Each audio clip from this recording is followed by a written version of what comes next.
네, 이 말씀 가지고 하나님의 은혜 나누게 되길 소망합니다.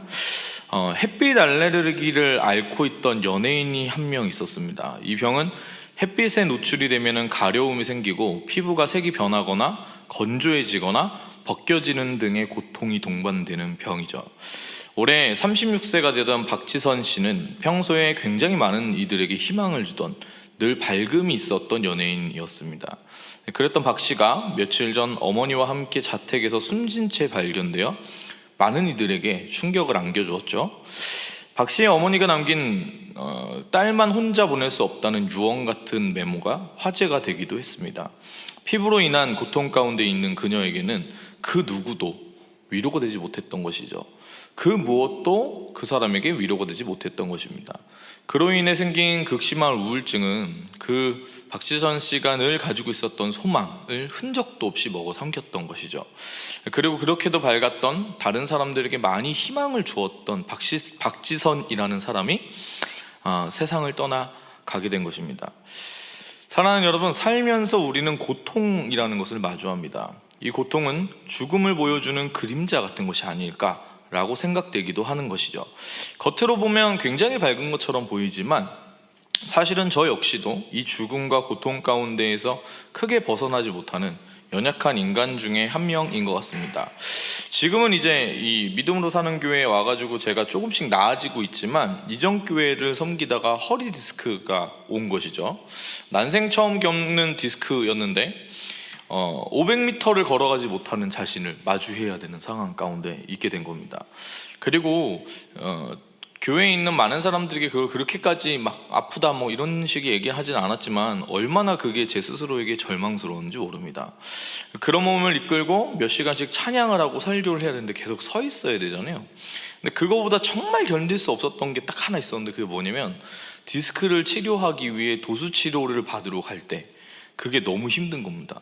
병원에서 이렇게 신기하게 허리가 아파서 간 거잖아요. 허리가 아픈데 이 병원에서는 다리 저린 그 현상을 낫게 하려고 발가락이랑 발을 자꾸 이렇게 만져주는 거예요. 허리를 어떻게 해주려고 하지 않고 자꾸 발가락을 이렇게 잡는데 발가락이 이렇게 발가락이 있으면 이 치료하시는 분이 발가락을 이쪽 끝을 이렇게 손으로 이렇게 딱 잡으면 이게 이상하게 다리가 안 저린 쪽 발은 안 아프거든요. 근데 분명히 자기는 살짝 잡았다고 살짝 이렇게 딱 잡았는데 세게 진 게 아닌데도 정말로 그 아픈 쪽에 다리 쪽에 있는 발가락이 뽑혀나갈 때처럼 아픈 거예요. 그 진짜 일제강점기에 순사들이 고문할 때 발톱 뽑는 느낌이 그런 느낌이었겠다. 거의 그 정도의 고통이 느껴지는 거예요. 그래서 제가 원래 아프면은 뭐 아프다고 그렇게 크게 얘기하는 사람이 아닌데 어느 순간부터 그냥 너무 이게 너무 자연스러워지는 거예요. 그래서 아내가 이렇게 와가지고 가끔씩 이렇게 있으면은 그 악소리가 자꾸 들린다고 막 그리고 어느 날인가는 치료를 마친 후에 병원 앞에 있는 카페에 가가지고 아내랑 차를 마시는데 제가 막 우는 거예요. 자꾸 눈물이 나가지고 이거 너무 힘들다, 너무 아프다, 내일 또 이거 받아야 되나 막 그러면서 세상 다 끝난 것 같은 절망. 정말 딱 그 절망이었던 것 같아요. 두 눈이 시퍼렇게 이렇게 뜨고 살아있지만 사실은 정말 인생이 끝나버린 것 같은 우울함이 그 시간 동안 가득했던 것이죠.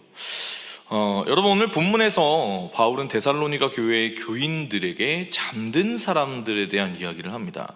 이것은 데살로니가 교회에 어떤 문제가 있었기 때문인데요. 13절에서는 우리가 그 데살로니가에 어떤 문제가 있었는지에 대한 실마리를 얻게 되는 겁니다. 우리 13절을 한 목소리로 읽어보기 원합니다. 13절입니다. 형제들이여, 이제 우리는 여러분이 잠든 사람들에 대해 알지 못하기를 원하지 않습니다. 이는 여러분이 소망이 없는 다른 사람들처럼 슬퍼하지 않게 하려는 것입니다. 여러분, 데살로니가 교회에 있었던 문제는 무엇인가요? 이 13절은 데살로니가 교회에 누군가 죽어서 잠든 사람들이 있었다라는 것을 우리에게 알게 해줍니다. 그리고 그 가운데 교회가, 성도님들이 소망을 잃고 깊은 슬픔 가운데에 있었구나라는 것을 알게 해주는 것이죠. 당시 이 교도와 이 당시에 있었던 이 데살로니가 교회에 있었던 세상의 사람들, 이 시대의 사람들은요, 사람은 한 번 죽으면 그것으로 끝이다 라고 믿었었습니다. 데살로니가 교회인들 중에서 일부 성도들은 이 일반 사람들이 가진 관점을 그대로 가지고 있었던 것이죠. 그래서 성도님들 중에 일부는 부활 자체가 없을 수도 있다라는 의심을 가지고 있었던 겁니다. 더욱이 이 데살로니가 교회의 성도들은 사도 바울이 급하게 떠나는 바람에 재림에 대한 부분은 명확하게 알고 있었지만 성도인 우리가 죽은 다음에 어떻게 되는지에 대한 지식은 배우지 못했던 것 같습니다. 여러분, 때로는 믿음이 강력해도 시험이 들 수가 있다는 것을 우리가 이 데살로니가 교회의 이 상황을 보면 알 수 있는데, 믿음의 본을 보였던 이 데살로니가 교회 성도님들, 이 데살로니가의 교인들은요, 죽으시고 부활하셔서 하늘로 승천하신 그 예수님의 재림이 자신들이 사는 날 동안에 이루어질 거라고 아주 강력하게 믿었습니다. 그러니까 막 이런 거예요. 우리가 그 데살로니가 교회에 지금 이제 교인들이라고 하면 제가 죽기 전까지 주님이 반드시 오십니다, 이런 얘기들을 날마다 하고 지냈던 겁니다. 그들의 믿음은요, 여러 박해와 환난 가운데서도 흔들리지 않는 믿음이었습니다. 아주 굳건한 믿음이었죠. 그러나 예수님이 분명 내 생이 끝날 때까지, 내 옆에 있는 사람이 생이 끝날 때까지 오실 거라고 믿고 있었는데, 내 옆에 있는 사람이 예수님 오기 전에 죽은 거예요. 여러 가지 이유로. 그러니까 이제 시험이 들기 시작합니다. 예수님의 다시 오실 날을 기다리던 성도들이 이렇게 죽게 되면서 그 가운데 어둠이 딱 임했는데, 이들 가운데 어떤 생각이 있었냐면, 혹시 하나님의 구원과 은혜 밖으로 우리는 밀려난 것이 아닐까, 막 이런 생각들을 하게 된 거예요. 이 가족과 지인들의 죽음이라는 것은요, 그 자체로도 굉장히 슬픈 일이었겠죠. 그러나 그들이 지켜오던 소망의 인내마저도 흔들리는 일이 되어서 그들을 침범하게 된 것입니다. 여러분, 성경 전체에 이런 소망을 잃은 자들의 이야기에 대한 부분을 우리에게 들려주는 겁니다. 이 땅에서 험난한 삶 속에 죽음의 그림자에 가리워져 가지고 그 그림자 안에서 삶 속에 지친 인생 살아가는 사람들의 이야기를 들려주는 것이죠. 위대한 승리 이후에, 대단한 믿음을 보인 그 이후에 로뎀나무 아래에 죽기를 구했던 엘리야가 그랬고요, 알 수 없는 고난 가운데에 자신의 태어난 날을 저주했던 욥이 그러했습니다. 위대한 왕이었던 다윗 역시도 그의 젊은 날의 세월 동안에는 광야에서 쫓기며 모든 시간들을 다 보냈죠.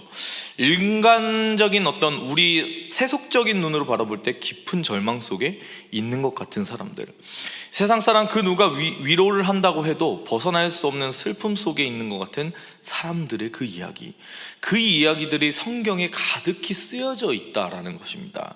여러분, 인간으로, 사람으로 태어나는 한 우리는 이 모두 이 절망, 이 사망의 그림자에서 벗어날 수가 없는 것이죠. 왜냐하면 인간은 누구나 다 태어나자마자 죽음 가운데를 향해 나아가는 존재이기 때문입니다. 세상 사람들은 그래서 마치 죽으면 끝나는 것처럼 삽니다. 살아있는 동안에는 희망이 있지만 죽은 자들에게는 없다는 것이죠. 그래서 이 땅에서 자신들의 원하는 대로 살아가지만 그 누구도 죽음의 그 그림자를 피해갈 수가 없는 겁니다. 이 사망, 이 죽음이 우리 가운데 드리워진 그 그림자로 인한 우울함, 외로움, 분노, 아픈 그 마음들, 그걸 우리가 어떻게 해결할 수가 없어요. 그래서 세상 사람들이 누구나 다 외치는 거 아니겠습니까? 나는 힐링이 필요하다, 내가 지금 위로가 필요하다, 누가 나를 위로해주지? 이런 말들을 하면서 세상 사람들이 살아가는 것이죠. 그리고 이 죽음의 그림자가 드리워진 우리네 인간의 인생, 슬픔이 가득하고 소망이라고는 찾아볼 수 없는 그 인생은 메말라 이미 죽은 것 같은 삶으로 이어지는 겁니다. 이 깊은 절망과 이 죽음이 가득한 우리의 삶에서 여러분, 우리는 어떻게 해야 될까요? 우리 예수님께서는 우리의 이 더러운 죄의 문제를 십자가를 지심으로 해결해 주신 분이십니다. 그 죄라는 것이 왜 오게 되었냐면, 그 죄가 우리 가운데 무엇을 가져오게 된 것이냐면 사망을 가져오게 된 것이고 죽음을 가져오게 된 것이지 않습니까? 예수님이 십자가로 죄와 사망의 권세에서 승리하셨기 때문에 예수님을 믿는 성도들에게는 인생의 절망과 죽음이라는 것이 더 이상 문제가 되지 않는 줄 믿습니다. 어떻게 그렇게 되는가요? 사도 바울은 이 문제에 대해서 오늘 데살로니가 교회를 향해 슬퍼하지 말라라고 이야기하는데요. 이 슬퍼하지 말아야 할 이유에 대해서 예수 그리스도의 그 십자가를 들어서 설명을 해줍니다. 우리 14절도 한번 함께 읽어보기 원합니다. 예수께서 죽었다가 다시 사신 것을 우리가 믿는다면 이와 같이 하나님께서 예수로 인해 잠자는 사람들도 그분과 함께 데리고 오실 것입니다. 자, 세상은 죽으면 끝이라고 이야기하지만 그리스도인에게는 예수 그리스도의 그 십자가로 말미암아서 죽음조차도 소망이 되게 되는 것입니다. 이 소망은 무엇입니까? 바로 예수님에 대한 믿음. 이 믿음은 그럼 어떤 믿음인가요? 바로 예수님께서 죽었다가 다시 사신 것을 믿는 믿음입니다. 우리 예수님께서 그 십자가의 죽으심으로 말미암아 또 부활하심으로 말미암아 죄와 사망의 모든 권세를 이기셨다라는 그 믿음을 가지게 되는 것이죠. 죄와 사망의 권세에서 우리를 구하신 예수 그리스도께서 잠자는 자들을 함께 이렇게 나오게 하실 것이다 라는 그 믿음을 우리가 가지게 되는 것입니다. 요한복음을 보면 예수님께서 사랑하시는 나사로가 죽었을 때 제자들에게 뭐라고 얘기하시냐면 잔다, 나사로가 잔다 라고 이야기합니다. 회당장 야이로의 딸이 죽었을 때에도 사람들이 통곡을 합니다. 그 가운데 죽음의 그림자가 가득히 있는 그 상황 가운데 우리 주님께서 뭐라고 얘기하시냐면 아이가 죽지 않았다라고 얘기하세요. 아이가 죽은 것이 아니라 명확하게 죽은 사람을 두고 뭐라고 얘기하시냐면 죽은 것이 아니라 잔다라고 하십니다. 그때 우리 예수님께서 어떻게 역사하시는가? 달리다굼. 이게 이제 번역하면 소녀야 일어나라, 소녀야 일어나라. 그때 어떤 일이 일어나요? 그 죽었던 회당장 야이로의 딸이 죽음 가운데서 일어나 다시 살게 되는 역사를 경험하게 되는 것입니다. 여러분, 죽음을 이기신 예수님 안에서 믿는 성도들에게 죽음은 끝이 아닌 것이 되는 것이죠. 세상 사람들에게 죽음은 끝일 수 있습니다. 하지만 우리에게 죽음은 피곤한 인생의 여정을 멈추고 잠시 잠에 드는 일일 뿐인 것입니다. 15절에서부터 16절을 우리가 한번 함께 읽어보기 원합니다. 우리는 주의 말씀을 따라 여러분에게 이것을 말합니다. 주께서 오실 때까지 우리 살아남아 있는 사람들이 잠자는 사람들보다 결코 앞서지 못할 것입니다. 주께서 호령과 천사장의 소리와 하나님의 나팔 소리와 함께 친히 하늘에서 내려오실 것인데 그리스도 안에서 죽은 사람들이 먼저 일어나고. 아멘. 말씀이 이렇게 얘기하고 있죠. 주님이 다시 오시는 그날에 살아있는 자들은 자는 자들보다 앞서지 못한다 라고 이야기합니다. 세상 사람들은 죽음을 불행이라고 얘기하지만 성도에게는 힘겨운 세상살이, 예수님 붙잡고 살다가 잠든 그 후에 주님 부르시는 그날 누구보다 앞서서 나아가게 되는 축복을 경험하게 되는 시간인 것이죠. 주님께서 호령과 천사장의 소리와 하나님의 나팔 소리로 친히 하늘에서 내려오실 그때에 죽은 자들은 먼저 일어나게 될 것입니다. 17절과 18절도 한번 읽어보기 원합니다. 그 다음에 우리 살아남아 있는 사람들이 그와 함께 구름 속으로 들려 올라가 공중에서 주를 만나게 될 것입니다. 그리고 우리는 영원히 주와 함께 있을 것입니다. 그러므로 여러분은 이 말씀들로 서로 위로하십시오. 여러분, 우리 살아남은 사람들도 종국에는 주님을 만나게 되어서 저 천국에서 영원히 주님과 함께 있을 것입니다. 그 주님과 영원히 함께 있을 그것이 바로 우리에게 참된 위로가 되고 소망이 되는 것이죠. 힘든 인생, 여러분, 절망과 사망의 그림자가 가득한 이 삶 속에서 그 천국의 소망이 우리에게 살아갈 힘이 되는 것입니다. 여러분, 제가 그랬습니다. 저는 사실은 아프기 전에 천국에 대해서 어떤 생각을 가지고 있었냐면 그냥 막연한 생각 정도 가지고 있었거든요. 이 땅에서 이루는 하나님 나라, 그것도 천국이잖아요. 그래서 그 천국에 대한 관심을 늘 가지고 있고 늘 강의를 하고 그랬었습니다. 근데 이렇게 믿는 성도의 삶을 제가 살아가면서 죽어서 가는 천국은 그냥 큰 어떤 의미나 제게 어떤 소망이 되거나 그런 적이 별로 없었어요. 왜냐면 너무 먼 일이니까. 언제 죽든 간에 뭐 바로 내일 죽을 수도 있는 거지만 아직은 살아갈 날이 짱짱하게 있으니까 그냥 별로 생각이 들지 않았던 것 같아요. 그냥 죽으면 당연히 가겠거니 했던 거죠. 그런데 제가 허리가 아까 말했다시피 죽을 만큼 아팠다고 막 그렇게 말씀드렸잖아요.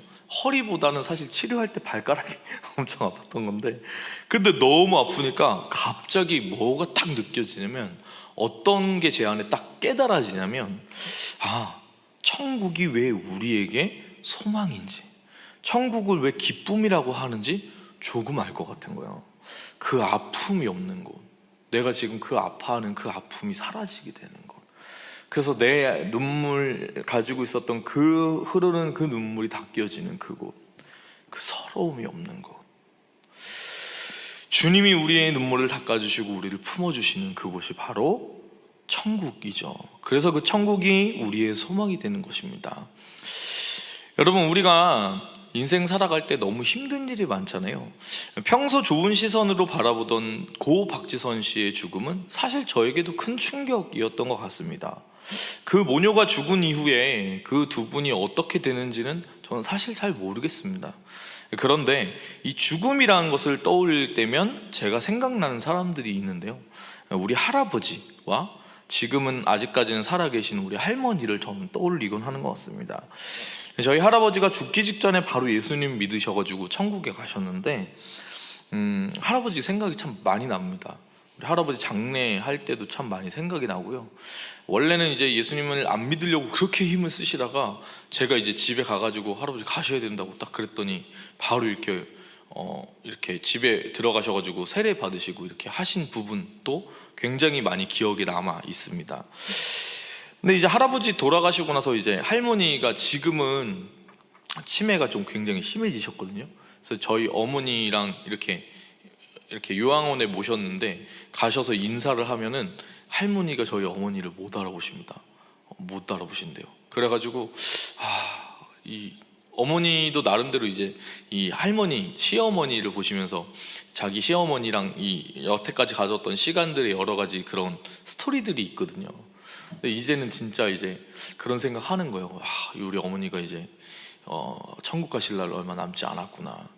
근데 할머니가 이제 저랑 마지막으로 뵀을 때 아마 조만간 찾아뵐 것 같은데, 마지막으로 뵀을 때 할머니 계속 그렇게 얘기하시는 거예요. 아이고 내 새끼, 아이고 내 새끼 이러면서 이제 그게 막 너무 좋아하는 거잖아요, 자기 손자를.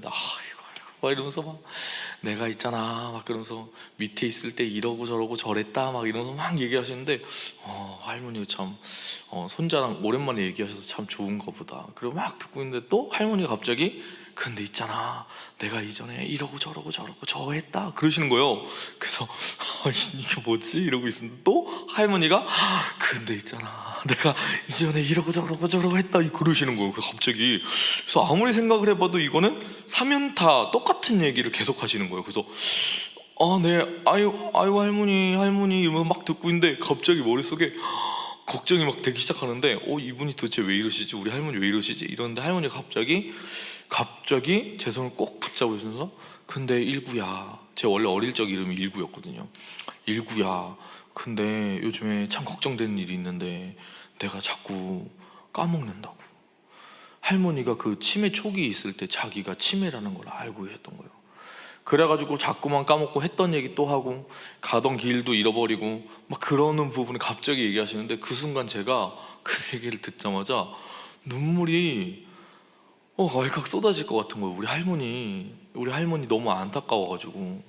그래가지고 이제 손자 이름도 이제는 기억 못 하시는 그 할머니, 할아버지 가시고 이제 할머니 혼자 남게 되셨는데, 제가 그 할머니 생각할 때마다 가장 크게 제 안에 소망이 되고 기쁨이 되고, 지금 이제 아직 돌아가시지 않으셨지만 함께 이렇게 생각만 해도 다행이다 이렇게 생각하는 게 뭔지 아십니까? 우리 할머니에게 예수 그리스도의 복음을 전해서 우리 할머니 돌아가시더라도 다시는 못 보는 게 아니고 천국에서 내가 또 하나님의 그 사역 가운데 나아가서 일하다가 하나님의 그 부르시는 가운데 삶을 살아가다가 부르셨을 때 천국 가운데 우리 할아버지 할머니 영원히 못 보는 게 아니라 그 천국에서 다시 만나게 될 거라는 그것이 너무 큰 소망이고 너무 큰 위로가 되는 것이죠. 여러분, 오늘 이 땅에서의 삶은 천국으로 가는 우리의 그 삶, 천국에 대한 소망을 붙들 때에 우리 가운데의 절망이 아니라 생명으로 옮겨지게 되는 줄 믿습니다. 끝이 없을 것 같지만 이 인생 열심히 살다가 어느 순간 주님이 부르시는 날을 우리는 다 맞이하게 되는 것이죠. 그때 주님이 이렇게 말씀하셨으면 좋겠어요. 주님이 우리에게 착하고 충성된 종아 하고 그렇게 칭찬하시도록, 이 남은 여생 얼마 되건 하나님 부르시는 그 자리에서 최선을 다해 살길 원하고 쓰임 받기를 원하는 것이죠. 여러분, 이 땅 가운데 우리에게 왜 절망이 없겠습니까? 왜 아픔이 없겠습니까? 세상 사람들에게 위로받지 못하는 그 상한 마음이 왜 없겠습니까? 그런데 그 천국에서 우리의 아픔도, 그 눈물도 없는 그곳에서 우리가 언젠가 주님을 만나뵐 그날을 맞이하게 되는 겁니다. 그리고 그 가운데 우리가 사랑하는 그 사람들, 저에게는 우리 할머니, 할아버지가 이미 천국에 계신 그 할아버지와 언젠가는 천국에 가셔서 먼저 저를 기다리시는 우리 할머니, 그 두 분을 생각해 보면 참 감사하고 다행한 마음이 제 안에 새겨지는 것이죠. 그래서 여러분들에게 한번 마음이 울컥해서 여러분에게 한번 물어보고 싶습니다. 여러분의 삶은 요즘에 어떠세요? 평안하십니까? 힘든 일이 많지는 않으십니까? 견디기 너무 아파가지고 무너질 것 같은데 사람들 앞에서는 그 마음 한마디 얘기 못 해가지고 나만 혼자 있을 때 막 펑펑 운다거나 그러지는 않으세요? 제 주변에 요즘 그런 사람들이 진짜 많이 있거든요. 그런 우리의 삶 가운데에 물어보고 싶습니다. 여러분은 그 천국에 대한 소망을 가지고 계세요? 우리가 그 예수님으로 말미암아 가게 될 천국을 붙잡게 될 때, 그 죽음도 사망도, 우리 가운데 있는 현실의 그 어려운 일들, 우리 가운데 있는 내면의 그 모든 문제들 가운데 우리가 자유케 되는 줄 믿습니다. 오늘 하루 우리가 살아갈 때 그 천국 소망, 예수님의 그 소망 붙들고 살아가는 저 여러분 되기를 소망합니다.